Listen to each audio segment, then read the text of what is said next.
Hi friends, ನಮಸ್ತೆ. ನಾನು Mallikarjun. Welcome to ಸ್ಪರ್ಧಾ ಕರ್ನಾಟಕ ಅಕಾಡೆಮಿ ಯೂಟ್ಯೂಬ್ ಚಾನಲ್. ಸ್ನೇಹಿತರೆ, ಟಿ ಎಕ್ಸಾಮ್ ಹತ್ತಿರ ಬರ್ತಾ ಇದೆ. ನೀವು ಟಿ ಎಕ್ಸಾಮ್ಗೆ ಪ್ರಿಪ್ರೇಷನ್ ಆಗ್ತಾ ಇದ್ರಿ ಅಂದರೆ ನೋಡಿರಿ, ಸೊ ನಮ್ಮ ಯೂಟ್ಯೂಬ್ ಚಾನಲಲ್ಲಿ ಪ್ರತಿನಿತ್ಯ ಈ ಟಿ ಸಂಬಂಧಪಟ್ಟಂತೆ ಮ್ಯಾಥ್ಸ್ ವೀಡಿಯೋಸ್ನ ಅಪ್ಲೋಡ್ ಮಾಡ್ತಾ ಇರ್ತೀವಿ. ಈ ವಿಡಿಯೋಸ್ನ ನೀವು ಮಿಸ್ ಮಾಡ್ದಂಗೆ ವಾಚ್ ಮಾಡ್ತಾ ಬಂದರೆ 100% ಟಿ ಎಕ್ಸಾಮಲ್ಲಿ ಗುಡ್ ಸ್ಕೋರನ್ನು ಮಾಡ್ಬೋದು ನೀವು.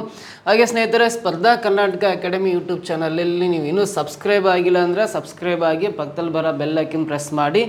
ಸೊ ನಾವಿಲ್ಲಿ ಯೂಟ್ಯೂಬ್ ಚಾನಲಲ್ಲಿ ಪ್ರೀವಿಯಸ್ ಕ್ವಶನ್ ಪೇಪರ್ಸ್ನ ತಗೊಂಡ್ಬಿಟ್ಟು ಆ ಪ್ರಶ್ನೆಗಳನ್ನು ಯಾವ ರೀತಿ ಬಿಡಿಸ್ಬೋದು ಅಂತ ಸಾಲ್ವ್ ಮಾಡ್ತಾ ಇರ್ತೀವಿ. ಸೊ ನಿಮಗೆ ಇನ್ ಡೀಟೇಲಾಗಿ chapter wise, syllabus wise classes ಬೇಕಂದರೆ ಸ್ಪರ್ಧಾ ಕರ್ನಾಟಕ ಅಕಾಡೆಮಿ ಶಿವಮೊಗ್ಗದಲ್ಲಿ ಆಫ್ಲೈನ್ ಬ್ಯಾಚಸ್ ಕೂಡ ಇದೆ. ಹಾಗೆ ಟಿ ಪೇಪರ್ ಫಸ್ಟು, ಪೇಪರ್ ಸೆಕೆಂಡ್ಗೆ ಸಪ್ರೇಟ್ ಆನ್ಲೈನ್ ಕೋರ್ಸಸ್ ಇದ್ದಾವೆ.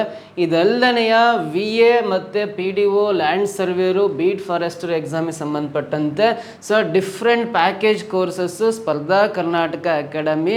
ಸೊ ನೀವು ಗೂಗಲ್ ಪ್ಲೇಸ್ಟೋರಲ್ಲಿ, ನಿಮ್ಮ ಮೊಬೈಲಲ್ಲಿ ಗೂಗಲ್ ಪ್ಲೇಸ್ಟೋರಲ್ಲಿ ಡೌನ್ಲೋಡ್ ಮಾಡ್ಕೊಂಡ್ರೆ ಸೊ ಎಲ್ಲ ಕೋರ್ಸಸ್ಸು ಆನ್ಲೈನಲ್ಲೂ ಕೂಡ ಅವೈಲಬಲ್ ಇದೆ. ಸೊ ಇದರ ಹೆಚ್ಚಿನ ಮಾಹಿತಿಯನ್ನು ನಿಮ್ಮ ಫ್ರೆಂಡ್ ಸರ್ಕಲ್ಲು, ಆಮೇಲೆ ಸಿಬ್ಲಿಂಗ್ಸು, ಸೊ ಯಾರಾದರೂ ಈ ಅಪ್ಲಿಕೇಶನ್ಸ್ ಹಾಕ್ತಾರಿದ್ರೆ ಅವರಿಗೆ ಶೇರ್ ಮಾಡ್ತಾ ಬನ್ನಿ ಅಂತ ಈ ಒಂದು ವಿಡಿಯೋದಲ್ಲಿ. ಸೊ ಹಾಗೆ ಸ್ಪರ್ಧಾ ಕರ್ನಾಟಕ ಅಕಾಡೆಮಿ ಶಿವಮೊಗ್ಗವು ಕರ್ನಾಟಕ ಸರ್ಕಾರದಿಂದ ಮಾನ್ಯತೆ ಪಡೆದ ಸಂಸ್ಥೆಯಾಗಿದ್ದು, ಸೊ ಈ ಸೋಷಿಯಲ್ ವೆಲ್ಫೇರ್ ಡಿಪಾರ್ಟ್ಮೆಂಟಿಂದ ಫ್ರೀ ಕೋಚಿಂಗ್ ಎಕ್ಸಾಮ್ ಅಟೆಂಡ್ ಮಾಡಿದವರಿಗೆ so KS, banking, group C ಮತ್ತು RRB SSC ಎಕ್ಸಾಮ್ಗೆ ಉಚಿತ ತರಬೇತಿಯನ್ನು ಕೊಡಲಾಗುತ್ತೆ. ಸೊ ಹೆಚ್ಚಿನ ಮಾಹಿತಿಯನ್ನು ಇಲ್ಲಿ ಕಾಣಿಸ್ತಕ್ಕಂಥ ಮೊಬೈಲ್ ನಂಬರ್ಗೆ ಕರೆ ಮಾಡಿ ಹೆಚ್ಚಿನ ಮಾಹಿತಿಯನ್ನು ಪಡಿತಾ ಬನ್ನಿ ಅಂತ ಹೇಳ್ತಾ, ಸೊ ನೆಕ್ಸ್ಟ್ ಮೊದಲನೇ ಪ್ರಶ್ನೆಗೆ ಎಂಟ್ರಿ ಆಗೋಣ. ಫಸ್ಟ್ ಕ್ವಶನ್ ಏನಿದೆ ನೋಡ್ರಿ, which is not a improper fraction ಅಂತ. Very simple question.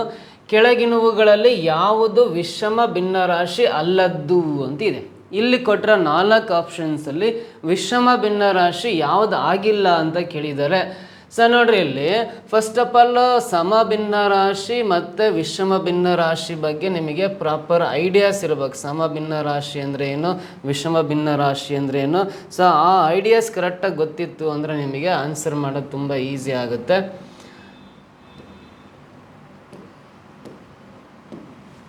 ನೋಡ್ರಿ, ವಿಷಮ ಭಿನ್ನ ರಾಶಿ ಫಸ್ಟು.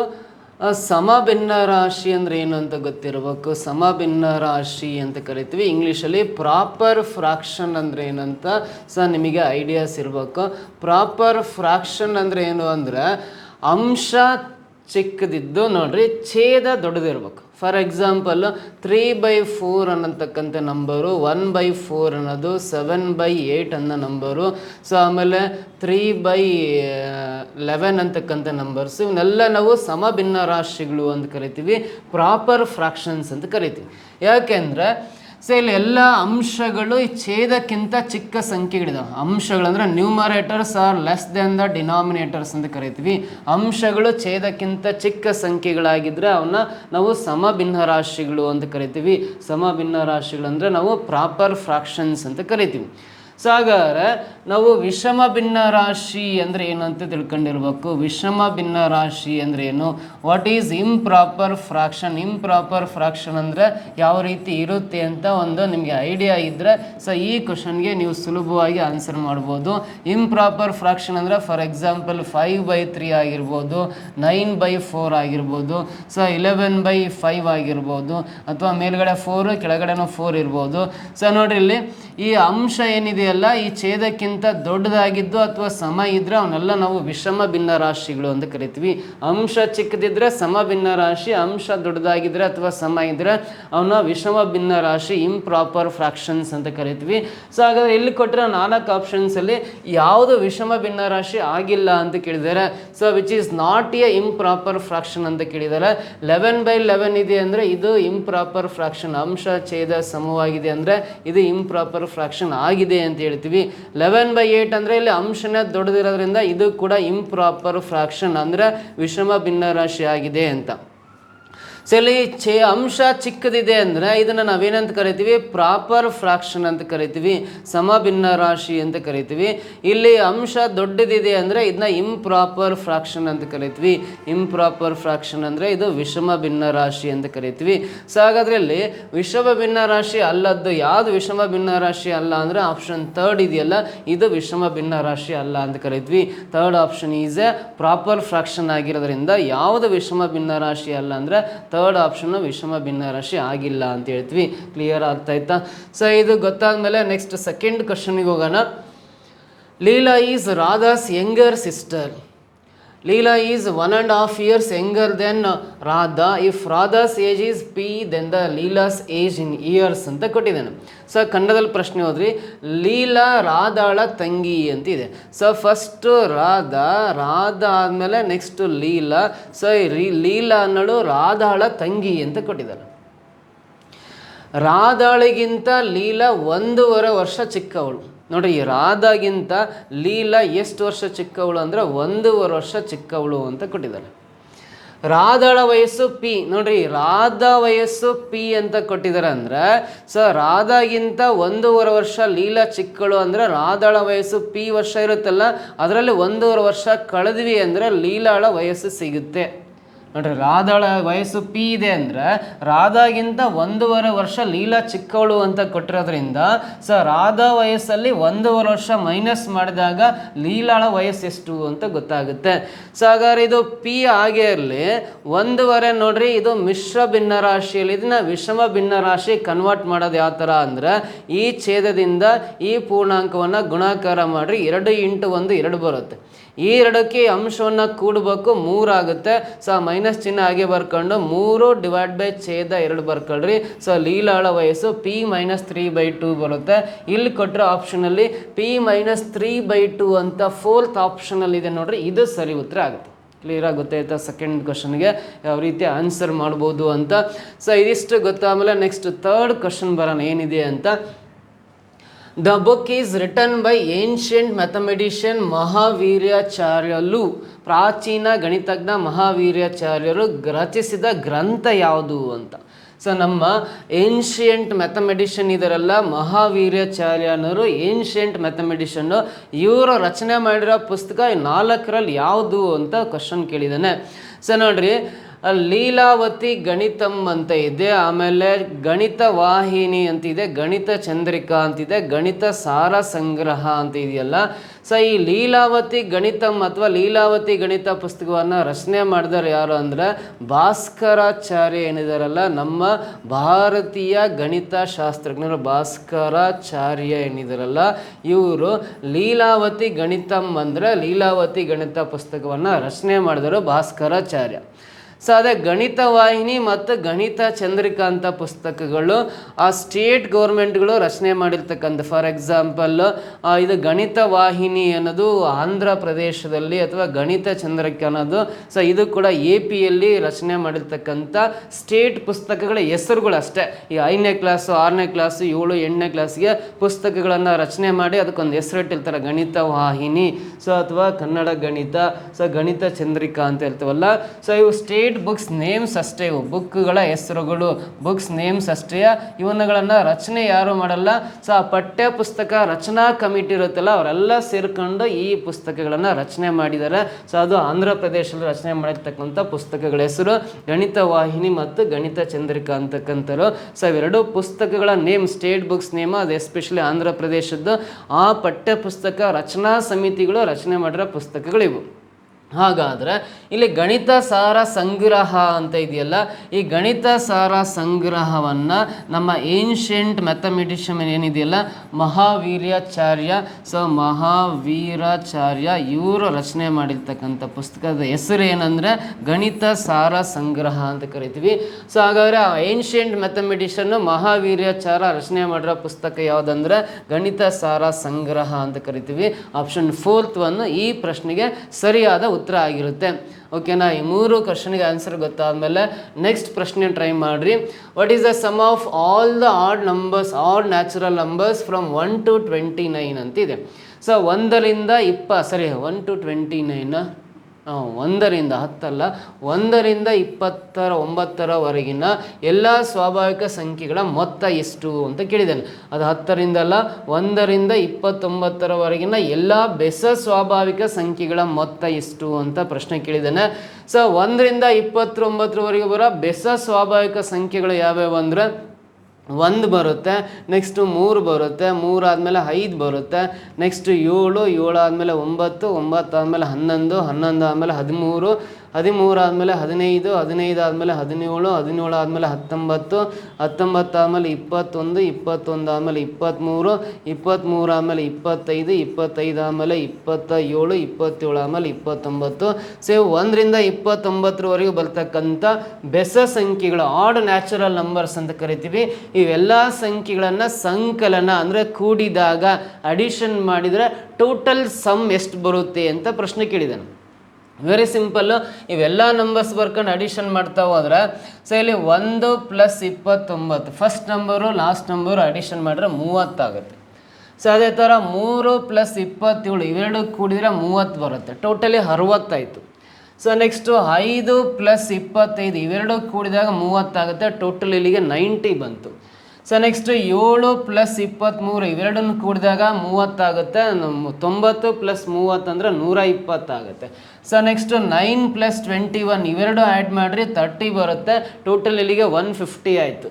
ಸೊ ನೆಕ್ಸ್ಟ್ 11 + 19 ಇವೆರಡು ಕೂಡಿದರೆ 30 ಬರುತ್ತೆ, ಇವಾಗ ಟೋಟಲಿ 180 ಬರುತ್ತೆ. ಇಲ್ಲಿ 6 ಜೊತೆಗಳಾದವು, 1 2 3 4 5 6 ಪೇರ್ಸ್ ಆಗಿದೆ ಅಂದರೆ ಒಂದು ಪೇರ್ ಆ ಕಡೆ ಸಂಖ್ಯೆ ಈ ಕಡೆ ಸಂಖ್ಯೆ ಸೇರಿ ಒಂದು ಜೋಡಿ ಅಂತ ತಗೊಂಡ್ರೆ 6 ಪೇರ್ಸ್ ಇದೆ. 6 ಜೋಡಿಗಳಂದರೆ ಒಂದು ಜೋಡಿ 30 ಅಂದರೆ 6 ಜೋಡಿಗೆ 6 3 18 180 ಆಯಿತು. ಸೊ ಅದೇ ಥರ 13 + 17 ಇವೆರಡು ಕೂಡಿದರೆ 30 ಆಗುತ್ತೆ, 180 + 30 ಅಂದರೆ 210 ಆಗುತ್ತೆ. ಇದಕ್ಕೆ ಯಾವ ಜೋಡಿನಿಲ್ಲ, 15ನ್ನು ಲಾಸ್ಟಿಗೆ ಕೂಡ್ಕೊಳ್ರಿ, ಟೋಟಲಿ 225 ಬರುತ್ತೆ. 1ರಿಂದ 29ವರೆಗಿನ ಎಲ್ಲ ಬೆಸ ಸ್ವಾಭಾವಿಕ ಸಂಖ್ಯೆಗಳ ಮೊತ್ತ ಎಷ್ಟು ಅಂದರೆ 225 ಆಗುತ್ತೆ. 225 ಮೊದಲನೇ ಆಪ್ಷನಲ್ಲಿ ಇದೆಯಲ್ಲ ಇದು ಸರಿ ಉತ್ತರ ಆಗುತ್ತೆ. ಈ ಥರನ ಆನ್ಸರ್ ಮಾಡ್ಕೋಬೋದು.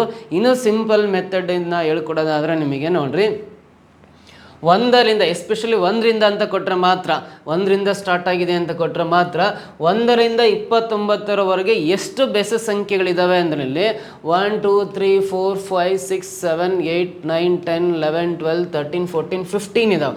1ರಿಂದ 20ವರೆಗೆ 15 ಬೆಸ ಸಂಖ್ಯೆಗಳಿದಾವೆ ಅಂದರೆ sum of odd natural number, sum of odd numbers ಆ ಬೆಸ ಸಂಖ್ಯೆಗಳ ಮೊತ್ತ ಅದು ಎಸ್ಪೆಷಲಿ 1ರಿಂದ ಸ್ಟಾರ್ಟ್ ಆಗಿದ್ದರೆ ಸಮ್ ಆಫ್ ಆಡ್ ನಂಬರ್ಸ್ ಅಂದರೆ ಬೆಸ ಸಂಖ್ಯೆಗಳ ಮೊತ್ತವನ್ನು n² ಅಂತ ಬರಿತೀವಿ. n ಅಂದರೆ ಸೊ 1ರಿಂದ 29ವರೆಗೂ ಟೋಟಲಿ 15 ಬೆಸ ಸಂಖ್ಯೆ ಇದೆಯಲ್ಲ 15² ಅಂತ ಬರ್ಕೋಬೇಕು.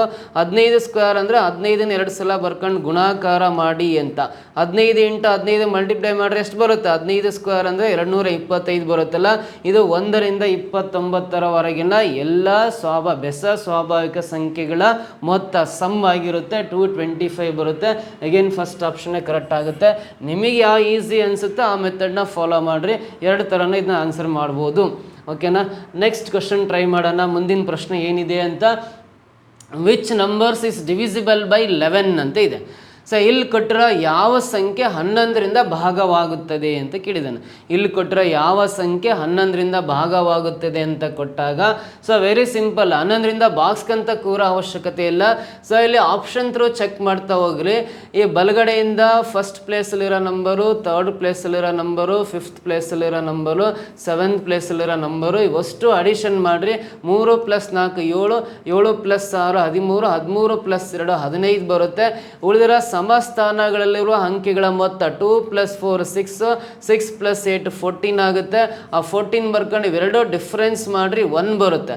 ಡಿಫ್ರೆನ್ಸ್ ನಮಗೆ 0 ಬರಬೇಕು, ಇಲ್ಲ 11 ಬರಬೇಕು, ಇಲ್ಲ 22 ಬರಬೇಕು, ಇಲ್ಲ 33 ಬರಬೇಕು, ಅಥವಾ ಮಲ್ಟಿಪಲ್ಸ್ ಆಫ್ 11 11ರ ಅಪವರ್ತಿಗಳು ಯಾವಾದರೂ ಬಂದರೆ ಡಿಫ್ರೆನ್ಸು ಆವಾಗ ಮಾತ್ರ ಆ ಸಂಖ್ಯೆ 11ರಿಂದ ಡಿವೈಡ್ ಆಗುತ್ತೆ ಅಂತ ಹೇಳ್ತೀವಿ. ಸೊ ಇಲ್ಲಿ ಡಿಫ್ರೆನ್ಸ್ 1 ಬಂದಿದೆ, 0 ಬಂದಿಲ್ಲ, 11 ಬಂದಿಲ್ಲ, 22 ಬಂದಿಲ್ಲ, 33 ಬಂದಿಲ್ಲ ಅಂದಮೇಲೆ ಡಿಫ್ರೆನ್ಸ್ 1 ಬಂದಿದೆ ಅಂದರೆ ಇದು 11ಇಂದ ಡಿವೈಡ್ ಆಗಲ್ಲ ಅಂತ ಅರ್ಥ. First option wrong. ಸೇಮ್ ಇದೇ ಪ್ರೊಸೀಜರ್ನ ಸೆಕೆಂಡ್ ಆಪ್ಷನ್ಗೆ ಚೆಕ್ ಮಾಡ್ತಾ ಬರೋಣ. ಏನಿದೆ ಅಂದರೆ ಬಲಗಡೆಯಿಂದ first number, third number, fifth number, seventh number addition ಮಾಡಿರಿ. 2 + 6 8, 8 + 4 12, 12 + 3 ಅಂದರೆ 15 ಆಗುತ್ತೆ. ರಿಮೈನಿಂಗ್ ನಂಬರ್ಸ್ 2 + 3 5, 5 + 8 ಅಂದರೆ 13 ಬರುತ್ತೆ. ಡಿಫ್ರೆನ್ಸ್ 2 ಬರ್ತಾ ಇದೆ ಅಂದರೆ ಇದು ಕೂಡ ರಾಂಗ್ ಆನ್ಸರ್ ಅಂತ ಹೇಳ್ತೀವಿ. ಓಕೆನಾ. ನೆಕ್ಸ್ಟ್ ಅದೇ ರೀತಿ ಥರ್ಡ್ ಆಪ್ಷನ್ ಬರೋಣ. ಇಲ್ಲಿ ಫಸ್ಟ್ ನಂಬರ್ 3 ಇದೆ, ಥರ್ಡ್ ನಂಬರ್ 4 ಇದೆ, ಆಮೇಲೆ 6 ಇದೆ, ಆಮೇಲೆ 2 ಇದೆ. 2 + 6 8, 8 + 4 12, 12 + 3 ಅಂದರೆ 15 ಆಗುತ್ತೆ. ನೆಕ್ಸ್ಟ್ 2 + 5 ಅಂದರೆ 7, 7 + 8 ಅಂದರೆ 15 ಬರುತ್ತೆ. 15 - 15 ಮಾಡಿದಾಗ ಡಿಫ್ರೆನ್ಸ್ 0 ಬರ್ತಾ ಇದೆ ಅಂದರೆ, ಡಿಫ್ರೆನ್ಸ್ 0 ಬಂದಿದೆ ಅಂದರೆ ಈ ನಂಬರ್ ಮಾತ್ರ ಎಕ್ಸಾಕ್ಟ್ 11ಇಂದ ಡಿವೈಡ್ ಆಗುತ್ತೆ. ಸೊ ಹಾಗಾಗಿ ಫೋರ್ತ್ ಆಪ್ಷನ್ ಚೆಕ್ ಮಾಡೋ ಅವಶ್ಯಕತೆ ಇಲ್ಲ, ಆನ್ಸರ್ ಸಿಕ್ಕಾಯ್ತು ನಮಗೆ. Third option is the right answer. So ಇದನ್ನು ಆಪ್ಷನ್ ಥ್ರೂ ಸಾಲ್ವ್ ಮಾಡ್ತಾ ಹೋದರೆ 11ರಿಂದ ಡಿವೈಡ್ ಆಗೋ ಸಂಖ್ಯೆ ಆಪ್ಷನ್ ಥರ್ಡ್ ಒನ್ ಆಗಿದೆ. 11ರಿಂದ ಡಿವೈಡ್ ಆಗ್ಬೇಕಂದ್ರೆ ಆ ಬೆಸ ಸ್ಥಾನಗಳಲ್ಲಿ ಬರುವ ಅಂಕೆಗಳ ಮೊತ್ತ ಸಮಸ್ಥಾನಗಳಲ್ಲಿ ಬರುವ ಅಂಕೆಗಳ ಮೊತ್ತದ ವ್ಯತ್ಯಾಸ ಏನು ಬರುತ್ತಲ್ಲ, ಡಿಫ್ರೆನ್ಸು 0 ಅಥವಾ 11 ಅಥವಾ 22 ಅಥವಾ 33 ಬಂದರೆ ಮಾತ್ರ ಆ ಕಂಪ್ಲೀಟ್ ನಂಬರು 11ಇಂದ ಡಿವೈಡ್ ಆಗುತ್ತೆ ಅಂತ ಹೇಳ್ಬೋದು. ಇದನ್ನು ಡಿವಿಸಿಬಿಲಿಟಿ ರೂಲ್ ಆಫ್ 11 ಅಂತ ಕರಿತೀವಿ. 11ರ ಭಾಜಕತೆಯ ನಿಯಮ ನಿಮಗೆ ಗೊತ್ತಿತ್ತು ಅಂದರೆ ಈ ಪ್ರಶ್ನೆಗೆ ಸುಲಭವಾಗಿ ಆನ್ಸರ್ ಮಾಡ್ಬೋದು ನೀವು. ನೆಕ್ಸ್ಟ್ ಮುಂದಿನ ಪ್ರಶ್ನೆ ಬರೋಣ. A shopkeeper sold 6 cold drinks bottles at his cost price of 8. What percentage of profit he made ಅಂತ ಇದೆ. ಒಬ್ಬ ವ್ಯಾಪಾರಿಯು 6 ತಂಪು ಪಾನೀಯ ಬಾಟಲಿಗಳನ್ನು 8 ತಂಪು ಪಾನೀಯಗಳ ಕೊಂಡ ಬೆಲೆಗಳಷ್ಟಕ್ಕೆ ಮಾರುತ್ತಾನೆ ಅಂತಿದೆ. ಹಾಗಾದರೆ ಅವನಿಗೆ ಉಂಟಾದ ಶೇಕಡ ಲಾಭ ಎಷ್ಟು ಅಂತ ನೋಡ್ರಿ. ಅವನು 6 ಕೋಲ್ಡ್ ಡ್ರಿಂಕ್ಸ್ ಬಾಟಲನ್ನು 8 ಕೋಲ್ಡ್ ಡ್ರಿಂಕ್ಸ್ ಬಾಟಲ್ನ ಎಷ್ಟು ಕೊಂಡ್ಕೊಂಡಿರ್ತಾನಲ್ಲ, 8 ಕೋಲ್ಡ್ ಡ್ರಿಂಕ್ಸ್ ಬಾಟಲ್ನ ಎಷ್ಟು ಕೊಟ್ಟು ಪರ್ಚೇಸ್ ಮಾಡಿರ್ತಾನಲ್ಲ, ಸೊ ಅದನ್ನು 6 ಕೋಲ್ಡ್ ಡ್ರಿಂಕ್ಸ್ ಬಾಟಲ್ನ ಮಾರಿದ ಬೆಲೆಗೆ ಸಮ ಆಗುತ್ತೆ. ನೋಡ್ರಿ, 8 ಕೋಲ್ಡ್ ಡ್ರಿಂಕ್ಸ್ ಬಾಟಲ್ನ ಎಷ್ಟು ಕೊಂಡ್ಕೊಂಡಿರ್ತಾನಲ್ಲ ಆ ಅಮೌಂಟ್ಗೆ 6 ಕೋಲ್ಡ್ ಡ್ರಿಂಕ್ಸ್ ಬಾಟಲನ್ನು ಮಾರಿದ್ದೇನೆ ಅಂತ ಅರ್ಥ. ಫಾರ್ ಎಕ್ಸಾಂಪಲ್, ನೀವು 8 ಕೋಲ್ಡ್ ಡ್ರಿಂಕ್ಸ್ ಬಾಟಲ್ಗೆ ಎಷ್ಟು ಅಮೌಂಟ್ ಕೊಟ್ಟು ಪರ್ಚೇಸ್ ಮಾಡ್ತಿರಲ್ಲ, ಅಷ್ಟು ಅಮೌಂಟಿಗೆ ಕೇವಲ 6 ಕೋಲ್ಡ್ ಡ್ರಿಂಕ್ಸ್ ಬಾಟಲ್ನ ಮಾರ್ತಾನೆ ಅಂತ. ಹಾಗಾದರೆ ಅವನಿಗೆ ಉಂಟಾದ ಶೇಕಡ ಲಾಭ ಎಷ್ಟು ಅಂತ ಪ್ರಶ್ನೆ ಕೇಳಿದ್ದೇನೆ. ಸೊ ಈ ಕ್ವಶನ್ನು ವೆರಿ ಸಿಂಪಲ್ ಕ್ವಶನ್ ನೋಡ್ರಿ. ಇಲ್ಲಿ ಕಾಸ್ಟ್ ಪ್ರೈಸ್ ಆಫ್ 8 ಬಾಟಲ್ಸ್ ಅಂತ ಬರೀತೀನಿ. 8 ಬಾಟಲ್ಗಳ ಕೊಂಡ ಬೆಲೆ ಸೆಲ್ಲಿಂಗ್ ಪ್ರೈಸ್ ಆಫ್ 6 ಬಾಟಲ್ಸ್ 6 ಬಾಟಲ್ಗಳ ಮಾರಿದ ಬೆಲೆಗೆ ಸಮ ಆಗಿರುತ್ತೆ ಅಂತ ಅರ್ಥ. 8 ಬಾಟಲ್ಗೆ ಎಷ್ಟು ಕೊಟ್ಟು ಅಮೌಂಟ್ ಕೊಟ್ಟು ಪರ್ಚೇಸ್ ಮಾಡಿರ್ತಾನಲ್ಲ ಅಷ್ಟೇ ಅಮೌಂಟ್ಗೆ 6 ಬಾಟಲ್ ಮಾತ್ರ ಮಾರಿರ್ತಾನೆ ಅಂತ. ಹಾಗಾದರೆ ಅವನಿಗೆ ಎಷ್ಟು % ಲಾಭ ಆಯಿತು ಅಂತ. ಹಾಗಾಗಿ cost price of 8 bottles is equal to selling price of 6 bottles ಅಂತ ಬರಿತೀವಿ. ಸೊ ಇವಾಗ ಇದರಲ್ಲಿ ಕಾಸ್ಟ್ ಪ್ರೈಸ್ನ ಕ್ವಾಂಟಿಟಿ ನಂಬರ್ ಜಾಸ್ತಿ ಇದೆ ಅಂದರೆ ಲಾಭ ಆಗಿರುತ್ತೆ, ಈ ಲಾಭ ಆಗಿರುತ್ತೆ. ಸೊ ಎಷ್ಟು % ಲಾಭ ಅದನ್ನು ಕಂಡುಹಿಡಿಬೇಕು. ಶೇಕಡ ಲಾಭ, ಪರ್ಸೆಂಟೇಜ್ ಆಫ್ ಪ್ರಾಫಿಟ್ ಅಂತ ಕರಿತೀವಿ, ಪರ್ಸೆಂಟೇಜ್ ಗೈನ್ ಅಂತಲೂ ಕರಿತೀವಿ. ಎಷ್ಟು % ಲಾಭ ಆಗುತ್ತೆ ಅಂತ ಕ್ಯಾಲ್ಕುಲೇಟ್ ಮಾಡಬೇಕು. ಹೆಂಗೆ ಅಂದರೆ ವೆರಿ ಸಿಂಪಲ್ ಮೆಥಡ್ ನೋಡ್ರಿ. ಈ 8ಗೂ ಮತ್ತು 6ಗೂ ಡಿಫ್ರೆನ್ಸ್ ಎಷ್ಟು ಬರುತ್ತೆ, 2 ಬರುತ್ತೆ. ಆ 2ನ ಮೇಲ್ಗಡೆ ಬರೀಬೇಕು. Cost price of 8 bottles equal to selling price of 6 bottles ಅಂತ ಇದೆ ಅಂದರೆ ಈ 8ಕ್ಕೂ 6ಕ್ಕೂ ವ್ಯತ್ಯಾಸ ಡಿಫ್ರೆನ್ಸ್ 2 ಬರುತ್ತೆ. ಆ 2ನ ಇಲ್ಲಿ ಮೇಲೆ ಬರೀಬೇಕು. ಕೆಳಗಡೆ ಸೆಲ್ಲಿಂಗ್ ಪ್ರೈಸ್ ನಂಬರ್ ಏನಿರುತ್ತೋ ಅದನ್ನು ಕೆಳಗಡೆ ಬರ್ಕೊಂಡು ಪರ್ಸೆಂಟೇಜಲ್ಲಿ ಹೇಳ್ಬೇಕಂದ್ರೆ ಇಂಟು 100ಅಲ್ಲಿ ಬರ್ಕೋಬೇಕು. ಇಂಟು 100 ಹಾಕೊಂಡು ಸಿಂಪ್ಲಿಫೈ ಮಾಡಿದ್ರೆ ಎಷ್ಟು % ಲಾಭ ಆಗಿರುತ್ತೆ ಅಂತ ಗೊತ್ತಾಗುತ್ತೆ. ಇವಾಗ ವೆರಿ ಸಿಂಪಲ್ಲು, 2 1 2 3 6 ಕ್ಯಾನ್ಸಲ್ ಆಗುತ್ತೆ. ಈ 3ಇಂದ 100 ಡಿವೈಡ್ ಮಾಡಿರಿ. 1 × 100 100 ಬರುತ್ತೆ. ಕೆಳಗಡೆ 3 ಇದೆ ಅಂದರೆ 3ರಿಂದ 100 ಡಿವೈಡ್ ಮಾಡಿದ್ರೆ 33.33% ಬರುತ್ತೆ. 33.33% ಲಾಭ ಆಗಿರುತ್ತೆ ಅಂತ. ಸೊ ಆಪ್ಷನಲ್ಲಿ ಈ ಥರ ಆದರೆ ಇರ್ಬೋದು, ಅಥವಾ ಇದನ್ನು 33 ಇಂಟೀಸರ್ 1/3% ಅಂತಲೂ ಬರೀತೀವಿ. 33 ಸೊ ಪೂರ್ಣಾಂಕ 3ನೇ 1 ಅಂತಲೂ ಹೇಳ್ತೀವಿ. ಸೊ 33 ಪೂರ್ಣಾಂಕ 3ನೇ 1 33 ಇಂಟೀಸರ್ 1/3% ಅಂತ ಫಸ್ಟ್ ಆಪ್ಷನಲ್ಲಿದೆ. ಇದೇ ಸರಿ ಉತ್ತರ ಆಗುತ್ತೆ. ಸೊ ಯಾವ ರೀತಿ ಬರೆಯೋದು ಗೊತ್ತಾಗಿಲ್ಲ ಅಂದರೆ ನೀವು 3ಇಂದ 100 ಡಿವೈಡ್ ಮಾಡ್ಕೋಬೇಕು. 3 3 9, ಇನ್ನು ಶೇಷ 1 ಉಳಿಯುತ್ತೆ. 0 ಕೆಳಗಿಳಿಸ್ಕೊಳ್ರಿ. ಮತ್ತು 3 3 9, ಶೇಷ 1 ಉಳಿಯುತ್ತೆ. ಸೊ 33ನ ಫಸ್ಟ್ ಬರೆಯೋಣ. 1 ಶೇಷ ಇದೆಯಲ್ಲ ಮೇಲೆ ಬರ್ಕೋಬೇಕು. ಇಲ್ಲಿ ಡಿವೈಸರ್ 3 ಇದೆ, ಭಾಜಕ 3 ಕೆಳಗೆ ಬರ್ಕೊಂಡ್ರೆ 33 × 1/3 ಅಂತ ಮಿಕ್ಸ್ಡ್ ಫ್ರಾಕ್ಷನ್ ಮಿಶ್ರ ಭಿನ್ನರಾಶಿಯಲ್ಲಿ ಈ ಥರ ಹೇಳ್ಬೋದು. ಅಥವಾ ಡೆಸಿಮಲಲ್ಲಿ ದಶಮಾಂಶ ಸಂಖ್ಯೆಯಲ್ಲಿ ಕೊಟ್ಟರೆ 33.33% ಆಗ್ತಾ ಇತ್ತು. First option is the exact answer ಇದಕ್ಕೆ. ಓಕೆನಾ, ನೆಕ್ಸ್ಟ್ ಕ್ವಶನ್ ಬರೋಣ. The HCF of 14, 21 and another number is 7. Their LCM is 210. Then what is the third number ಅಂತ ಇದೆ. ಇಲ್ಲಿ ನೋಡ್ರಿ, 14 ಅಂತ ಒಂದು ಸಂಖ್ಯೆ, ಆಮೇಲೆ 21 ಅನ್ನೋದು ಇನ್ನೊಂದು ಸಂಖ್ಯೆ, ಮತ್ತೊಂದು ಸಂಖ್ಯೆ ಯಾವುದೋ ಇದೆ ಅದು ಗೊತ್ತಿಲ್ಲ, ಮತ್ತೊಂದು ಸಂಖ್ಯೆ. ಈ 3 ಸಂಖ್ಯೆಗಳ ಮಾಸಾಹ 7 ಅಂತ ಕೊಟ್ಟಿದ್ದಾನೆ. HCF ಅಂತ ಕರಿತೀವಿ. ಹೈಯೆಸ್ಟ್ ಕಾಮನ್ ಫ್ಯಾಕ್ಟರ್ 7 ಇದೆ. ಅದೇ ಅವುಗಳ ಲಾಸಾಹ LCM ಎಷ್ಟು ಕೊಟ್ಟಿದ್ದಾನೆ ಅಂದರೆ 210 ಕೊಟ್ಟಿದ್ದಾನೆ. ಅಂದರೆ ಈ ಕ್ವಶನ್ ಮಾರ್ಕ್ ಪ್ಲೇಸಲ್ಲಿ ಒಂದು ಸಂಖ್ಯೆ ಬರುತ್ತೆ, ಆ ಸಂಖ್ಯೆ ಯಾವುದು ಅಂತ ಕೇಳಿದ್ದಾನೆ. ವೆರಿ ಸಿಂಪಲ್ ನೋಡ್ರಿ, ಇದನ್ನ ಆಪ್ಷನ್ ಥ್ರೂ ಆನ್ಸರ್ ಮಾಡಿದ್ರೆ ಈಸಿ ಆಗುತ್ತೆ. ಆದರೆ ಮಾಸಾಹ 7 ಇದೆ ಅಂದಮೇಲೆ ಈ 3 ಸಂಖ್ಯೆಗಳು 7ರ ಅಪವರ್ತ್ಯಗಳು ಆಗಿರಲೇಬೇಕು. ಮಾಸಾಹ ಎಷ್ಟು ಕೊಟ್ಟಿದ್ದಾನೆ 7 ಇದೆ ಅಂದಮೇಲೆ HCF ಈ 3 ಸಂಖ್ಯೆಗಳು 7ರ ಮಗ್ಗಲ್ಲಿ ಬರೋ ಸಂಖ್ಯೆಗಳೇ ಆಗಿರಬೇಕು, 7ರ ಅಪವರ್ತ್ಯಗಳು ಮಲ್ಟಿಪಲ್ಸ್ ಆಫ್ 7 ಆಗಿರಬೇಕು ಅಂತ. ಸೊ ಹಾಗಾದರೆ ಇದು 7ರಿಂದ 14 ಡಿವೈಡ್ ಆಗುತ್ತೆ, 7ರಿಂದ 21 ಡಿವೈಡ್ ಆಗುತ್ತೆ. ಸೊ ಹಾಗಾದ್ರೆ 7ರಿಂದ ಡಿವೈಡ್ ಆಗ ಆಪ್ಷನ್ನಲ್ಲಿ ಯಾವ ಸಂಖ್ಯೆ ಇದೆ ಅಂತ ನೋಡ್ಕೋಬೇಕು. ಸೊ 7ರ ಮಗ್ಗಲ್ಲಿ 25 ಡಿವೈಡ್ ಆಗಲ್ಲ, ಹಾಗಾಗಿ ಆ ಸಂಖ್ಯೆ 25 ಅಲ್ವೇ ಅಲ್ಲ, ರಾಂಗ್ ಆನ್ಸರು. ಸೊ 7ರ ಮಗ್ಗಲ್ಲಿ 28 ಡಿವೈಡ್ ಆಗುತ್ತೆ. ಈ ಕ್ವಶನ್ ಮಾರ್ಕ್ ಪ್ಲೇಸಲ್ಲಿ 28 ಹಾಕ್ಕೊಂಡು ನಾನು ಇವುಗಳಿಗೆ ಲಾಸಾಹ ಕಂಡುಹಿಡಿತೀನಿ. 210 ಬಂತು ಅಂದರೆ ಸರಿ ಆಗುತ್ತೆ. ಸೊ ಇವೆಲ್ಲವೂ 7ರಿಂದ ಡಿವೈಡ್ ಆಗ್ತಾವೆ. 7 2 14, 7 3 21, 7 4 28. ಸೊ ಅದೇ ರೀತಿ 2 ಸಂಖ್ಯೆ ಡಿವೈಡ್ ಆದರೆ ಸಾಕು, ಲಾಸಾಹ ಕಂಡುಹಿಡಿಬೇಕಾದ್ರೆ ಡಿವೈಡ್ ಮಾಡಿರಿ. 2 1 2, ಇದು ಡಿವೈಡ್ ಆಗಲ್ಲ, ಹಾಗೆ ಬರ್ಕೊಳ್ರಿ. 2 2 4. ಇಲ್ಲಿಗೆ ಸ್ಟಾಪ್ ಮಾಡಿ ಇವೆಲ್ಲ ಬರ್ಕೊಂಡು ಮಲ್ಟಿಪ್ಲೈ ಮಾಡಿರಿ. 7 2 14, 14 3 42, 42 × 2 ಅಂದರೆ 84 LCM ಬರ್ತಾ ಇದೆ. ಒಂದು ವೇಳೆ 3ನೇ ಸಂಖ್ಯೆ 28 ಹಾಕ್ಕೊಂಡಿದ್ದೆ ಆದರೆ 28 ಹಾಕ್ಕೊಂಡು ಇವುಗಳಿಗೆ ಲಾಸಾಹ ಕಂಡುಹಿಡಿದ್ರೆ LCM 84 ಬರುತ್ತೆ. ಬಟ್ ಇಲ್ಲಿ ಪ್ರಶ್ನೆಯಲ್ಲಿ ಕೊಟ್ಟಿರೋದು ಲಾಸಾಹ 210 ಕೊಟ್ಟಿದ್ದಾನೆ ಅಂದರೆ ಆ ಸಂಖ್ಯೆ 28 ಕೂಡ ಅಲ್ಲ. ಸೊ ಹಾಗಾದ್ರೆ 7ರಿಂದ ಡಿವೈಡ್ ಆಗೋ ಸಂಖ್ಯೆ 35 ಕೂಡ 7ರಿಂದ ಡಿವೈಡ್ ಆಗುತ್ತೆ. ಈ 28 ತೆಗೆದು 28ರ ಜಾಗದಲ್ಲಿ ನಾನು ಏನು ಬರಿತೀನಿ ಅಂದರೆ 14 21. ಸೊ ಈ 28ನ ರೀಪ್ಲೇಸ್ ಮಾಡಿ ಆ ಜಾಗದಲ್ಲಿ 35 ಹಾಕ್ಕೊಂಡು ಲಾಸಾಹ ಕಂಡುಹಿಡಿರಿ, LCM ಕಂಡುಹಿಡಿರಿ. ಸೊ 210 ಬರುತ್ತಾ ಇಲ್ಲ ಟೆಸ್ಟ್ ಮಾಡೋಣ. ಇದು 7ರಿಂದ ಡಿವೈಡ್ ಆಗುತ್ತೆ. 7 2 14, 7 3 21, 7 5 35. ಮತ್ತು ಇವ್ಯಾವ ಸಿಂಗಲ್ ನಂಬರಿಂದ ಡಿವೈಡ್ ಆಗಲ್ಲ. ಇಲ್ಲಿಗೆ ಸ್ಟಾಪ್ ಮಾಡಿ ಇವೆಲ್ಲವೂ ಮಲ್ಟಿಪ್ಲೈ ಮಾಡಿರಿ, ಲಾಸಾಹ ಆಗುತ್ತೆ. 5 3 15, 15 2 30, 30 × 7 ಮಲ್ಟಿಪ್ಲೈ ಮಾಡೋಣ. 3 7 21 ಬರುತ್ತಲ್ಲ, 210 ಅನ್ನೋದು ಲಾಸಾಹ ಕರೆಕ್ಟ್ ಬರ್ತಾ ಇದೆ. ಸೊ ಪ್ರಶ್ನೆಯಲ್ಲೂ ಕೂಡ ಅವುಗಳ ಲಾಸಾಹ 210 ಅಂತಲೇ ಕೊಟ್ಟಿರೋದ್ರಿಂದ ಸೊ ಇನ್ನೊಂದು ಸಂಖ್ಯೆ ಯಾವುದಾಗಿರುತ್ತೆ 35 ಆಗಿರುತ್ತೆ. Third option correct. ಇನ್ನು ಫೋರ್ತ್ ಆಪ್ಷನ್ ಏನು ಚೆಕ್ ಮಾಡೋ ಅವಶ್ಯಕತೆನೇ ಇಲ್ಲ. ಕ್ಲಿಯರಾ, ಗೊತ್ತಾಯ್ತಾ? ಸೊ ನೆಕ್ಸ್ಟ್ ಮುಂದಿನ ಪ್ರಶ್ನೆ ಬರೋಣ.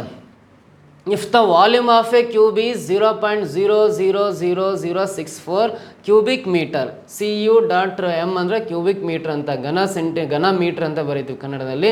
Then what is the length of its side in metre ಅಂತ ಕೊಟ್ಟಿದ್ದಾನೆ.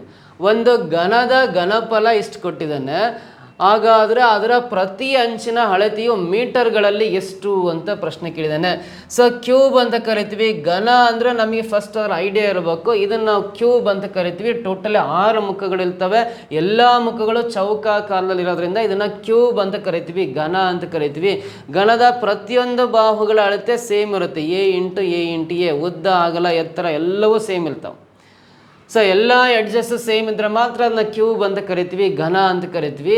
ಈ ಘನದ ಘನಫಲ ಕೊಟ್ಟಿದ್ದಾನೆ, ವಾಲ್ಯೂಮ್ 0.0000064 ಅಂತ ಕೊಟ್ಟಿದ್ದಾನೆ. ಹಾಗಾದರೆ ಇದರ ಪ್ರತಿಯೊಂದು ಬಾವಿನ ಅಳತೆ, ಒಂದೊಂದು ಎಡ್ಜಸ್ ಎಷ್ಟು ಉದ್ದ ಇದೆ, ಎಲ್ಲವೂ ಸೇಮ್ ಇರ್ತವೆ, ಒಂದು ಎಡ್ಜ್ ಎಷ್ಟು ಉದ್ದ ಇದೆ ಅಂತ ಕಂಡುಹಿಡಿಯೋ ಕೇಳಿದ್ದಾನೆ. ಸೊ ಘನದ ಘನಫಲ ಕಂಡುಹಿಡಿಯೋ ಫಾರ್ಮುಲಾ V = A³ ಅಂತ. ವಿ ಅಂದರೆ ವಾಲ್ಯೂಮು 0.00064 ಇದೆ, ಅದನ್ನು ಬರ್ಕೊಂತೀನಿ. A³ ಆಗೇ ಬರಿತೀನಿ. ಈ ಕ್ಯೂಬ್ ತೆಗಿಬೇಕಂದ್ರೆ ಈ ಕಡೆ ನಂಬರ್ಗೆ ಕ್ಯೂಬ್ ರೂಟ್ ಹಾಕೋಬೇಕು. ಕ್ಯೂಬ್ ರೂಟ್ ಹಾಕೊಂಡ್ರೆ ಮಾತ್ರ ಆ ಕ್ಯೂಬ್ ಎಲಿಮಿನೇಟ್ ಆಗಿ ಬರೀ A ಮಾತ್ರ ಉಳಿಯುತ್ತೆ. ಈ ಕ್ಯೂಬ್ ತೆಗಿಬೇಕಂದ್ರೆ ಲೆಫ್ಟ್ ಸೈಡ್ ಅಥವಾ ರೈಟ್ ಸೈಡಲ್ಲಿರೋ ನಂಬರ್ಗೆ ಕ್ಯೂಬ್ ರೂಟ್ ಅಪ್ಲೈ ಮಾಡ್ಕೊಂಡ್ರೆ ಮಾತ್ರ ಈ ಕ್ಯೂಬ್ ಕ್ಯಾನ್ಸಲ್ ಆಗಿ A ಮಾತ್ರ ಉಳಿಯುತ್ತೆ. A ಅಂದರೆ ಆ ಘನದ ಪ್ರತಿಯೊಂದು ಬಾಹುನ ಅಳತೆ ಅಂತ ಅರ್ಥ.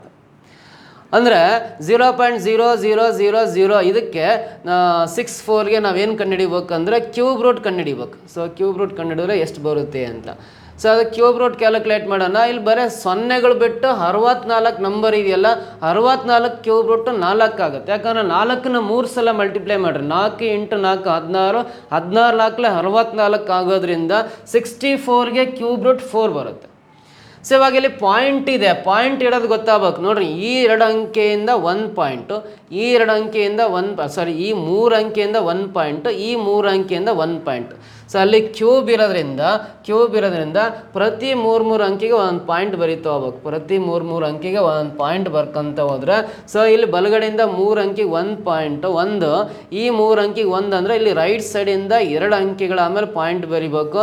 ಸೊ ಇಲ್ಲಿ ಟೋಟಲಿ 6 ಅಂಕೆ ಮೇಲೆ ಪಾಯಿಂಟ್ ಇದೆ ಅಂದರೆ 6ಅನ್ನು 3ರಿಂದ ಡಿವೈಡ್ ಮಾಡಿದ್ರೆ 2 ಬರುತ್ತೆ. ಟೋಟಲ್ ಇಲ್ಲಿ 6 ಅಂಕೆ ಮೇಲೆ ಪಾಯಿಂಟ್ ಇದೆ ಅಂದರೆ 3ರಿಂದ ಡಿವೈಡ್ ಮಾಡಿದ್ರೆ 2 ಬರುತ್ತಲ್ಲ. ಸೊ ಇಲ್ಲಿ ಬಲಗಡೆಯಿಂದ 2 ಅಂಕೆ ಮೇಲೆ ಪಾಯಿಂಟ್ ಬರ್ಕೊಂಡ್ರೆ 0.000064ಗೆ ಕ್ಯೂಬ್ ರೂಟು 0.04 ಬರುತ್ತೆ. ಅಂದರೆ ಇದರ ಪ್ರತಿಯೊಂದು ಸೈಡು 0.04 ಮೀಟ್ರ್ ಇರುತ್ತೆ. 0.04 ಮೀಟ್ರ್ ಅನ್ನೋದು ಸೆಕೆಂಡ್ ಆಪ್ಷನಲ್ಲಿದೆ, ಅದು ಸರಿ ಉತ್ತರ ಆಗುತ್ತೆ. ಕ್ಲಿಯರಾ? ಗೊತ್ತಾಯ್ತಾ? ನೆಕ್ಸ್ಟ್ ಪ್ರಶ್ನೆ ಬರೋಣ. The area of a square field is 400 hectares.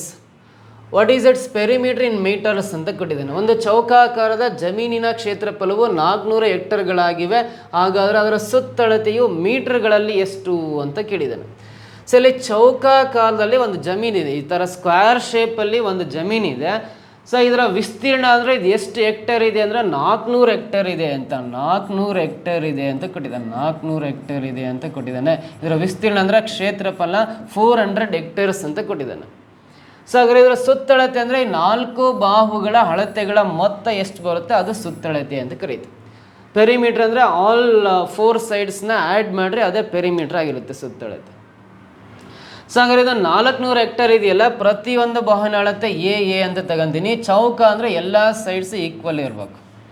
ಇದರ ವಿಸ್ತೀರ್ಣ 400 ಹೆಕ್ಟೇರ್ ಇದೆ ಅಂದರೆ ಅದು ಮೀಟ್ರ್ಗಳಲ್ಲಿ ನಾವು ಏನು ಬರೀಬೇಕು, ಸುತ್ತಳತೆ ಬರೆಯೋದ್ರಿಂದ ನಿಮಗೆ ಈ ಪಾಯಿಂಟ್ ಕೊಟ್ಟಿರಲಿ. ಸೊ ಇದನ್ನು ಕೂಡ ಎಕ್ಸಾಮಲ್ಲಿ ಕೇಳೋ ಚಾನ್ಸಸ್ ಇರುತ್ತೆ. 1 ಹೆಕ್ಟೇರ್ ಅಂದರೆ 10,000 ಚದರ ಮೀಟರ್ಗೆ, 10,000 ಚದರ ಮೀಟರ್ಗೆ 1 ಹೆಕ್ಟೇರ್ ಅಂತ ಕರಿತೀವಿ.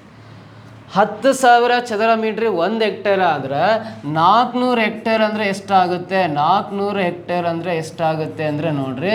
ಸೊ ಈ 400ಅನ್ನು 10,000ದಿಂದ ಮಲ್ಟಿಪ್ಲೈ ಮಾಡಿರಿ. 10,000ದಿಂದ ಮಲ್ಟಿಪ್ಲೈ ಮಾಡಿದ್ರೆ 4 ಅಂದರೆ 4 ಬರ್ಕೊಂಡು ಇಲ್ಲಿ 2 ಇಲ್ಲಿ 4 ಅಂದರೆ ಟೋಟಲಿ 1 2 3 4 5 6 ಸೊನ್ನೆಗಳನ್ನ ಬರ್ಕೊಂಡ್ವಿ ಅಂದರೆ ಎಷ್ಟಾಗುತ್ತೆ ಅಂದರೆ, ಸೊ ಇಲ್ಲಿ ಬಿಡಿ 10 100 1000 10,000 40 ಲಕ್ಷ ಚದರ ಮೀಟ್ರ್ ಬರುತ್ತೆ. ಇದು 40 ಲಕ್ಷ ಚದರ ಮೀಟರ್ ಅನ್ನೋದು ಸೊ ಈ ಚೌಕಾಕಾರದ ಜಮೀನಿನ ವಿಸ್ತೀರ್ಣ ಆಗುತ್ತೆ. ಸೊ ಇದನ್ನು ಎ ಅಂತ ತಗೊಂತೀವಿ. ಎ = 40,000 ಚದರ ಮೀಟರ್ ಅಂತ.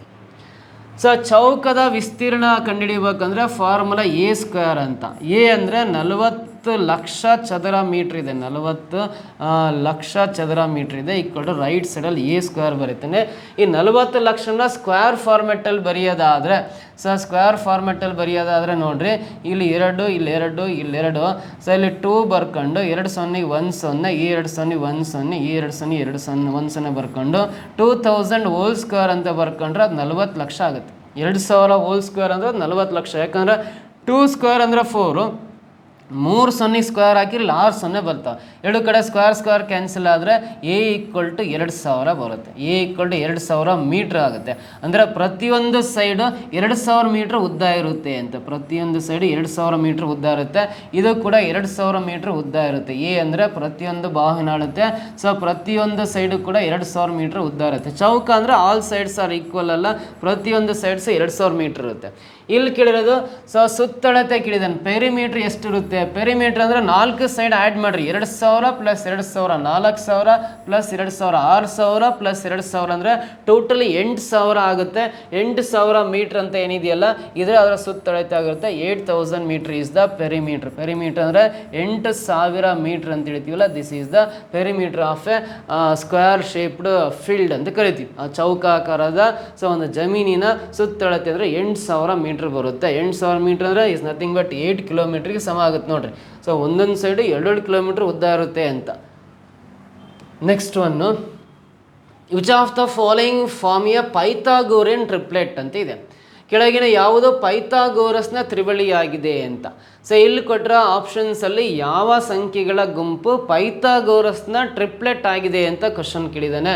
ಸೊ ನಿಮಗೆ ಗೊತ್ತಿರಲಿ, ಪೈಥಾಗೋರಸ್ ಥಿಯರಮ್ ಅಪ್ಲಿಕೇಬಲ್ ಆಗೋದು so only for right angle triangles, ಲಂಬಕೋನ ತ್ರಿಭುಜಗಳಿಗೆ ಮಾತ್ರ ಈ ಪೈಥಾಗೋರಸ್ನ ಪ್ರಮೇಯ ಅಪ್ಲಿಕೇಬಲ್ ಆಗುತ್ತೆ, ಅನ್ವಯಿಸುತ್ತೆ. ಸೊ ಇದನ್ನು ಲಂಬಕೋನ ತ್ರಿಭುಜ ಅಂತ ಕರಿತೀವಿ. ಇಲ್ಲಿ 90 ಡಿಗ್ರಿ ಇರುತ್ತೆ. ಇದನ್ನು ಸುಮ್ಮನೆ ಹೆಸರು ಬರೀತೀವಿ ನಿಮಗೆ ಅರ್ಥ ಆಗಲಿ ಅಂತ. ABC ಅನ್ನೋದು ಒಂದು ಲಂಬಕೋನ ತ್ರಿಭುಜ.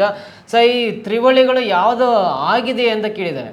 ಸೊ ಈ ತ್ರಿವಳಿ ಆಗ್ಬೇಕಂದ್ರೆ 5, 7, 8 ಇದು ಪೈಥಾಗೋರಸ್ನ ತ್ರಿವಳಿ ಆಗುತ್ತಾ ಅಥವಾ ಆಗಲ್ಲ ಅಂತ ಚೆಕ್ ಮಾಡ್ಬೇಕಂದ್ರೆ ಅತಿ ದೊಡ್ಡ ಸಂಖ್ಯೆ 8 ಇದೆಯಲ್ಲ, ಇದಕ್ಕೆ ಸ್ಕ್ವೇರ್ ಹಾಕೋಬೇಕು. 8 ಸ್ಕ್ವೇರ್ ಅಂದರೆ 64 ಆಗುತ್ತೆ. ಉಳಿದಿರೋ 2 ಸಂಖ್ಯೆಗಳಿಗೆ ಸ್ಕ್ವೇರ್ ಹಾಕಿ ಕೊಡ್ಬೇಕು. 5 ಸ್ಕ್ವೇರ್ ಪ್ಲಸ್ 7 ಸ್ಕ್ವೇರ್. 5 ಸ್ಕ್ವೇರ್ ಅಂದರೆ 25, 7 ಸ್ಕ್ವೇರ್ ಅಂದರೆ 49. ಇವೆರಡನ್ನು ಕೂಡಿದಾಗ 74 ಆಗುತ್ತೆ. ಇಲ್ಲಿ ಬರೋದು 64 ಮಾತ್ರ. ಇವೆರಡು ಸಮ ಬಂದಿಲ್ಲ ಅಂದರೆ ಈ 5, 7, 8 ಅನ್ನೋದು ಪೈಥಾಗೋರಸ್ನ ತ್ರಿವಳಿ ಅಲ್ಲ ಅಂತ ಹೇಳ್ತೀವಿ. ಸೆಕೆಂಡ್ ಆಪ್ಷನ್ ಬರೋಣ. ಸೆಕೆಂಡ್ ಆಪ್ಷನ್ ಇದು ಫಸ್ಟ್ ಆಪ್ಷನ್ ಚೆಕ್ ಮಾಡಿದ್ದಾತು. ಸೆಕೆಂಡ್ ಆಪ್ಷನ್ ಚೆಕ್ ಮಾಡ್ತಾ ಇದೀವಿ ಅಂದರೆ ಸೊ ಅಲ್ಲಿ 8, 15, 17 ಇದೆ. 8, 15, 17 ಇದೆಯಲ್ಲ, ಇಲ್ಲಿ ಅತಿ ದೊಡ್ಡ ಸಂಖ್ಯೆ 17 ಅಲ್ಲ. 17ಕ್ಕೆ ಫಸ್ಟ್ ಸ್ಕ್ವೇರ್ ಹಾಕ್ರಿ. 17 ಸ್ಕ್ವೇರ್ ಅಂದರೆ 17 × 17 289, 289 ಬರುತ್ತೆ. ಉಳಿದರ 8 ಮತ್ತು 15ಕ್ಕೆ ಸ್ಕ್ವೇರ್ ಹಾಕಿ ಕೂಡ್ರಿ. 8 ಸ್ಕ್ವೇರ್ ಪ್ಲಸ್ 15 ಸ್ಕ್ವೇರ್. 8 ಸ್ಕ್ವೇರ್ ಅಂದರೆ 64, 15 ಸ್ಕ್ವೇರ್ ಅಂದರೆ 225. ಇವೆರಡನ್ನ ಕೂಡಿದಾಗ 289 ಕರೆಕ್ಟ್ ಬರುತ್ತೆ. ಇದು 289 ಇದೆ ನೋಡಿ. ಇವೆರಡೂ ಸಂಖ್ಯೆಗಳ ವರ್ಗಗಳ ಮೊತ್ತ ಇದು ಒಂದೇ ಸಂಖ್ಯೆಯ ವರ್ಗಕ್ಕೆ ಸಮ ಇದೆ. Sum of squares of these 2 numbers is equal to the square of only single number. Single number ಸ್ಕ್ವೇರ್ಗೆ ಅವೆರಡೂ ನಂಬರ್ನ ಸ್ಕ್ವೇರ್ ಮಾಡಿ ಕೂಡಿದ ಸಮ ಇದೆ ಅಂದರೆ ಈ 8, 15, 17 ಅನ್ನೋದು ಪೈಥಾಗೋರಸ್ನ ತ್ರಿವಳಿ ಆಗಿದೆ ಅಂತ ಹೇಳ್ತೀವಿ. ಸೊ ಹಾಗಾದ್ರೆ ಸೆಕೆಂಡ್ ಆಪ್ಷನ್ ಪೈಥಾಗೋರಸ್ನ ತ್ರಿವಳಿ ಆಗಿದೆ. ಸೊ ಇದೇ ಮೆಥಡ್ ಪ್ರಕಾರ ಇನ್ನು ಚೆಕ್ ಮಾಡಿರಿ, ಇವುಗಳು ತ್ರಿವಳಿಗಳು ಆಗಿಲ್ಲ. ಯಾಕಂದರೆ 11 ಸ್ಕ್ವೇರ್ ಅಂದರೆ 121, 12 ಸ್ಕ್ವೇರ್ ಅಂದರೆ 144. ಇವೆರಡು ಆ್ಯಡ್ ಮಾಡಿದ್ರೆ 265 ಬರುತ್ತೆ. ಇಲ್ಲಿ 15 ಸ್ಕ್ವೇರ್ ವ್ಯಾಲ್ಯೂ 225 ಆಗುತ್ತೆ. ಸೊ ಈ 225, 265ಗೆ ಇವೆರಡು ಸಮ ಇಲ್ಲ ಅಂದರೆ ಇದು ಪೈಥಾಗೋರಸ್ನ ತ್ರಿವಳಿ ಅಲ್ಲ. ಇದು ಕೂಡ ಅಷ್ಟೇ. ದೊಡ್ಡ ಸಂಖ್ಯೆ 6 ಇದೆಯಲ್ಲ, 6 ಸ್ಕ್ವೇರ್ ಅಂದರೆ 36 ಆಗುತ್ತೆ. 3 ಮತ್ತು 4ಕ್ಕೆ ಸ್ಕ್ವೇರ್ ಹಾಕಿರೋ 9, 16 ಕೂಡಿದ್ರೆ 25 ಬರುತ್ತೆ. ಈ 36, 25ಕ್ಕೆ ಇವೆರಡು ಸಮ ಇಲ್ಲ ಅಂದರೆ ಇದು ಕೂಡ ಪೈಥಾಗೋರಸ್ ತ್ರಿವಳಿ ಆಗಲ್ಲ. Second option is a Pythagorean triplet ಅಂತ ಕರಿತೀವಿ. ಕ್ಲಿಯರ್ ಆಗುತ್ತೆ ಆಯ್ತಾ ಪೈಥಾಗೋರಸ್ ತ್ರಿವಳಿ ಬಗ್ಗೆ. ನೆಕ್ಸ್ಟ್ ಕ್ವಶನ್ ಬರೋಣ. A:30 is proportion to 7:15. ಇದನ್ನ ಓದೋ ವಿಧಾನ A:30 is proportion to 7:15. Then A is equal to ಅಂತ ಕೊಟ್ಟಿದ್ದಾನೆ ಅಂದರೆ A ಜಾಗದಲ್ಲಿ ಯಾವ ಸಂಖ್ಯೆ ಬರುತ್ತೆ ಅಂತ ಕೇಳಿದ್ದಾನೆ. ಸೊ ನೀವು ಸಮಾನುಪಾತ ಕಾನ್ಸೆಪ್ಟ್ ಓದಿದ್ದೆ ಆದರೆ, ಪ್ರಪೋರ್ಷನ್ ಕಾನ್ಸೆಪ್ಟನ್ನು ಓದಿದ್ದೆ ಆದರೆ ಅಲ್ಲಿ ಏನು ಹೇಳುತ್ತೆ ಅಂದರೆ ಈ ಅಂತ್ಯ ಪದಗಳ ಗುಣಲಬ್ಧ ಮಧ್ಯ ಪದಗಳ ಗುಣಲಬ್ಧಕ್ಕೆ ಸಮವಾಗಿರುತ್ತೆ ಅಂತ ಪ್ರಪೋರ್ಷನ್ ಕಾನ್ಸೆಪ್ಟ್ ಹೇಳುತ್ತೆ ನಮಗೆ. ಸಮಾನುಪಾತ ಅಂದರೆ ಏನಂತ ಕರಿತೀವಿ ಅಂದರೆ ಈ product of extreme terms is equal to the product of middle terms ಅಂತ ಕರಿತೀವಿ. ಅಂತ್ಯ ಪದಗಳ ಗುಣಲಬ್ಧ ಅಂದರೆ A × 15 ಇವೆರಡು ಮಲ್ಟಿಪ್ಲೈ ಮಾಡಿದ್ದು. ಮಧ್ಯ ಪದಗಳ ಗುಣಲಬ್ಧ ಅಂದರೆ 30 × 7ರ ಗುಣಲಬ್ಧಕ್ಕೆ ಸಮ ಅಂತ ಬರ್ಕೊಂಡ್ರೆ A ವ್ಯಾಲ್ಯೂನ ಸುಲಭವಾಗಿ ಕಂಡುಹಿಡಿಬೋದು. ಸೊ ಇಲ್ಲಿ ಅಂತ್ಯ ಪದಗಳ ಅಂದರೆ A ಮತ್ತು 15 ಇವುಗಳ ಗುಣಲಬ್ಧ ಅಂದರೆ A × 15 ಬರ್ಕೋಬೇಕು. ಮಧ್ಯ ಪದಗಳಂದ್ರೆ 30 ಮತ್ತು 7 ಇವುಗಳ ಗುಣಲಬ್ಧ 30 × 7 ಬರ್ಕೊಂಡು ನಡುವೆ ಈಕ್ವಲ್ ಟು ಹಾಕೊಂಡ್ರೆ ಅವೆರಡು ಸಮ ಬಂದರೆ ಮಾತ್ರ ಅವು 4 ಸಂಖ್ಯೆಗಳು ಸಮಾನುಪಾತದಲ್ಲಿದ್ದಾವೆ ಅಂತ ಹೇಳ್ಬೋದು. ಇವಾಗ ವೆರಿ ಸಿಂಪಲ್. 15 ಅಂದರೆ 15 2 30 ಕ್ಯಾನ್ಸಲ್. ಇಲ್ಲಿ A ಉಳಿಯುತ್ತೆ. 2 × 7 ಅಂದರೆ 14 ಬರುತ್ತೆ. A ಬೆಲೆ 14 ಬರುತ್ತೆ. First option correct. This is the right answer. Clear. Next question ಬರೋಣ. Oranges were bought at rupees 36 per dozen and sold at the rate of rupees 10 per 10. Rupees 40 for 10, sorry. Rupees 40 per 10. Find the gain or loss percent ಅಂತಿದೆ. ಕಿತ್ತಳೆ ಹಣ್ಣುಗಳನ್ನು 1 ಡಜನ್ಗೆ 36ರಂತೆ ಖರೀದಿಸಿ ಅವುಗಳನ್ನು Rs. 40ಕ್ಕೆ 10 ಹಣ್ಣುಗಳನ್ನು ಮಾರಲಾಗಿದೆ. ಹಾಗಾದರೆ ಶೇಕಡ ಲಾಭ ಅಥವಾ ನಷ್ಟ ಎಷ್ಟು ಅಂತ ನೋಡ್ರಿ. 1 ಡಜನ್ ಅಂದರೆ 12 ಹಣ್ಣುಗಳಿಗೆ. ಸೊ 12 ಹಣ್ಣುಗಳ ಕೊಂಡ ಬೆಲೆ ನೋಡ್ರಿ. 1 ಡಜನ್ ಹಣ್ಣಿಗೆ 36 ರೂಪಾಯಿ ಕೊಟ್ಟು ತಗೊಂಬಂದಿರಿ ನೋಡ್ರಿ. 1 ಡಜನ್ ಅಂದರೆ ಟೋಟಲಿ 12 ಹಣ್ಣುಗಳು ಬರ್ತವೆ. 12 ಹಣ್ಣುಗಳಿಗೆ 36 ರೂಪಾಯಿ ಕೊಟ್ಟಿದ್ದೀರಿ ಅಂದರೆ 1 ಹಣ್ಣಿನ ಕೊಂಡ ಬೆಲೆ ಬೇಕಂದರೆ 12ರಿಂದ 36 ಡಿವೈಡ್ ಮಾಡಿರಿ. 12 ಮೂಲ 36 ಕ್ಯಾನ್ಸಲ್ ಆಗಿ 1 ಹಣ್ಣಿನ ಕೊಂಡ ಬೆಲೆ 3 ರೂಪಾಯಿ ಆಗಿರುತ್ತೆ. 3 ರೂಪೀಸ್ ಆಗಿರುತ್ತೆ. ಸೊ ಹಾಗಾದರೆ ಆ ಒಂದು ಹಣ್ಣನ್ನು ಎಷ್ಟಕ್ಕೆ ಮಾರಿದ್ದೀವಿ ಅಂತ ಕ್ಯಾಲ್ಕುಲೇಟ್ ಮಾಡ್ಕೊಳ್ಳೋಣ. ಟೋಟಲಿ 40 ರೂಪಾಯಿಗೆ ನಾವು 10 ಹಣ್ಣುಗಳನ್ನು ಮಾರಿದ್ದಾರೆ ಅಂತ ಕೊಟ್ಟಿದ್ದಾರೆ. 40 ರೂಪಾಯಿಗೆ 10 ಹಣ್ಣುಗಳನ್ನು ಮಾರಿದ್ದಾರೆ ಅಂದರೆ ಒಂದು ಹಣ್ಣಿನ ಮಾರಿದ ಬೆಲೆ ಬೇಕು ಅಂದರೆ 10 4 40 ಕ್ಯಾನ್ಸಲ್ ಆಗಿ ಒಂದು ಹಣ್ಣಿನ ಮಾರಿದ ಬೆಲೆ 4 ರೂಪಾಯಿ ಆಗುತ್ತೆ. ಸೊ 3 ರೂಪಾಯಿ ಕೊಟ್ಟು ಒಂದು ಹಣ್ಣನ್ನು ತಗೊಂಡು 4 ರೂಪಾಯಿಗೆ ಮಾರಿದ್ದೀವಿ ಅಂದರೆ ನಮಗೆ ಈ ವ್ಯವಹಾರದಲ್ಲಿ ಏನಾಗಿರುತ್ತೆ, ಲಾಭ ಆಗಿರುತ್ತೆ. ಸೊ ಹಾಗಾದ್ರೆ ಎಷ್ಟು % ಲಾಭ ಅಂತ ಕಂಡುಹಿಡಿತೀವಲ್ಲ ಅದನ್ನೇ ಶೇಕಡ ಲಾಭ ಅಂತ ಕರಿತೀವಿ, ಪರ್ಸೆಂಟೇಜ್ ಪ್ರಾಫಿಟ್ ಅಂತ ಹೇಳ್ತೀವಿ. ಸೊ ಹಾಗಾದ್ರೆ ಫಸ್ಟ್ ಆಫ್ ಆಲ್ ನೋಡ್ರಿ, 3 ರೂಪಾಯಿ ಕೊಟ್ಟು ಒಂದು ಹಣ್ಣನ್ನು ತಗೊಂಡು 4 ರೂಪಾಯಿಗೆ ಮಾರಿದಿರಿ ಅಂದರೆ ನಿಮ್ಗೆ ಎಷ್ಟು ಲಾಭ ಬರುತ್ತೆ, 1 ರೂಪಾಯಿ ಲಾಭ ಬರುತ್ತೆ. ಲಾಭ ಆಗಿರೋದು 1 ರೂಪಾಯಿ ಅದು ಮೇಲೆ ಬರೀಬೇಕು.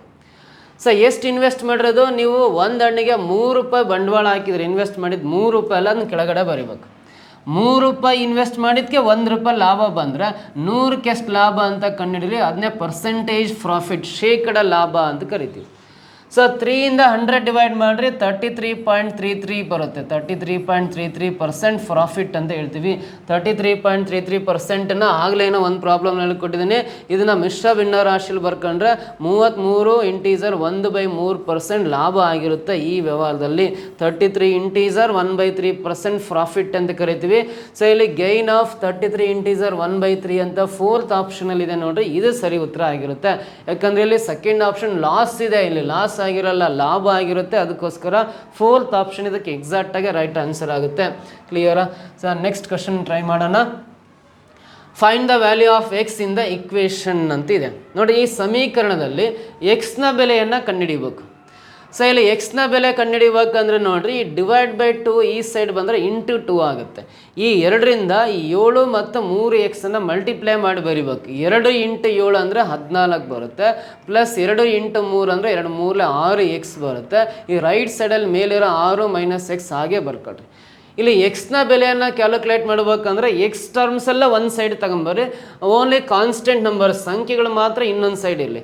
ಈ ಮೈನಸ್ ಎಕ್ಸ್ ಈಕ್ವಲ್ಟಿಂದ ಲೆಫ್ಟ್ ಸೈಡ್ ಬಂದರೆ ಪ್ಲಸ್ ಎಕ್ಸ್ ಆಗುತ್ತೆ. ಇಲ್ಲಿ 6 ಇದೆ, 14 ಅನ್ನೋದು ರೈಟ್ ಸೈಡಿಗೆ ಬಂದರೆ ಮೈನಸ್ 14 ಆಗುತ್ತೆ. ಇದೇನಿಲ್ಲ ಅಂದರೆ ಪ್ಲಸ್ 14 ಇದ್ದಂಗೆ. ಸೊ ಇದು ರೈಟ್ ಸೈಡಿಗೆ ಬಂದರೆ ಮೈನಸ್ 14 ಆಗುತ್ತೆ. ಸೊ 6x ಪ್ಲಸ್ ಇದೇನಿಲ್ಲ ಅಂದ್ರೆ 1x ಕೂಡಿದಾಗ 7x ಆಗುತ್ತೆ. 6 ಮೈನಸ್ 14, 14ರಾಗ 6 ಕಳೆದ್ರೆ 8 ಬರುತ್ತೆ ಮೈನಸ್ ಮಾಡಿದೆ. ಬಟ್ ದೊಡ್ಡ ಸಂಖ್ಯೆ ಮುಂದೆ ಮೈನಸ್ ಇರೋದ್ರಿಂದ ಮೈನಸ್ 8 ಬರುತ್ತೆ. ಇವಾಗ ಇಂಟು 7 ರೈಟ್ ಸೈಡಿಗೆ ಹೋದರೆ ಡಿವೈಡ್ ಬೈ 7 ಆಗೋದ್ರಿಂದ ಎಕ್ಸ್ನ ಬೆಲೆ ಮೈನಸ್ 8/7 ಬರುತ್ತೆ. ಮೈನಸ್ 8/7 ಅನ್ನೋದು ಇಲ್ಲಿ ಕೊಟ್ಟಿರೋ ಸೆಕೆಂಡ್ ಆಪ್ಷನಲ್ಲಿ ಇದೆಯಲ್ಲ, ಇದು ಎಕ್ಸಾಕ್ಟ್ ಆನ್ಸರ್ ಆಗುತ್ತೆ. ಎಕ್ಸ್ನ ಬೆಲೆ ಮೈನಸ್ 8/7 ಬರುತ್ತೆ. ಗೊತ್ತಾಯ್ತಾ? ಸೊ ನೆಕ್ಸ್ಟ್ ಕ್ವಶನ್ ಟ್ರೈ ಮಾಡ್ತಾ ಬನ್ನಿ. Find the value of X in the adjoining figure ಅಂತ ಕೊಟ್ಟಿದ್ದಾರೆ. ಕೊಟ್ಟಿರುವ ಚಿತ್ರದಲ್ಲಿ ಎಕ್ಸ್ನ ಬೆಲೆಯನ್ನು ಕಂಡುಹಿಡಿಬೇಕು. ಫಸ್ಟ್ ಆಫ್ ಆಲ್ ಇಲ್ಲಿ 4 ಬಾಹುಗಳಿದಾವೆ ಅಂದರೆ ಇದನ್ನ ಕ್ವಾಡ್ರಿಲ್ಯಾಟ್ರಲ್ ಅಂತ ಕರಿಬೋದು. ಇನ್ ಜನರಲ್ ಆಗಿ ಇದು ಕ್ವಾಡ್ರಿಲ್ಯಾಟ್ರಲ್ ಚತುರ್ಭುಜ ಅಂತ ಕರಿಬೋದು. ಸೊ ಒಂದು ಚತುರ್ಭುಜದ 4 ಒಳಕೋನಗಳ ಮೊತ್ತ ಎಷ್ಟು ಡಿಗ್ರಿ ಇರುತ್ತೆ ಅಂದರೆ 360 ಡಿಗ್ರಿ ಇರುತ್ತೆ. ಒಂದು ಚತುರ್ಭುಜದ 4 ಒಳಕೋನಗಳು, ಇವನ್ನ ಇಂಟೀರಿಯರ್ ಆ್ಯಂಗಲ್ಸ್ ಅಂತ ಕರಿತೀವಲ್ಲ.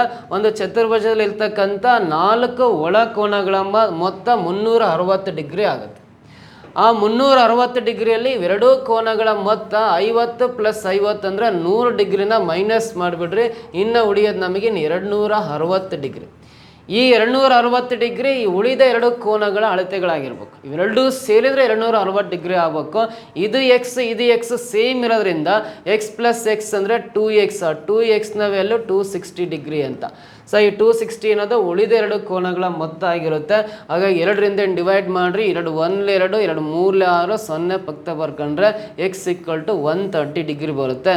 ಸೊ ಅಂದರೆ ಇಲ್ಲಿ ಎಕ್ಸ್ ಜಾಗದಲ್ಲಿ ಬರ್ತಕ್ಕಂಥ ಕೋನ 130 ಡಿಗ್ರಿ ಆಗಿರುತ್ತೆ. ಸೆಕೆಂಡ್ ಆಪ್ಷನ್ ಸರಿ ಆಗುತ್ತೆ. ನೋಡಿ ಸ್ನೇಹಿತರೆ, ಇವೆಲ್ಲ ಈ ಟಿ ಎಕ್ಸಾಮಲ್ಲಿ ಬೇರೆ ಬೇರೆ ಸ್ಟೇಟು ಬೇರೆ ಬೇರೆ ಎಕ್ಸಾಮ್ಸಲ್ಲಿ ಕೇಳಿರೋ ಪ್ರಶ್ನೆಗಳು ಯಾವ ಥರ ಇದ್ದಾವೆ ಅವನ್ನ ಆನ್ಸರ್ ಮಾಡೋ ಸಿಂಪಲ್ ವಿಧಾನಗಳನ್ನು ಹೇಳ್ಕೊಟ್ಟಿದ್ದೀನಿ. ನಿಮಗೆ topic wise syllabus wise classes ಬೇಕಂದರೆ ಸ್ಪರ್ಧಾ ಕರ್ನಾಟಕ ಅಕಾಡೆಮಿಯನ್ನು ಗೂಗಲ್ ಪ್ಲೇಸ್ಟೋರಲ್ಲಿ ಡೌನ್ಲೋಡ್ ಮಾಡಿಕೊಂಡು ಸೊ ಅಲ್ಲೂ ಕೂಡ ನೀವು ಟಾಪಿಕ್ ವೈಸು ಸಿಲೆಬಸ್ ವೈಸು ಟಿ ಪೇಪರ್ ಫಸ್ಟು ಪೇಪರ್ ಸೆಕೆಂಡ್ ಕ್ಲಾಸಸ್ನ ಕೇಳ್ತಾ ಬರ್ಬೋದು.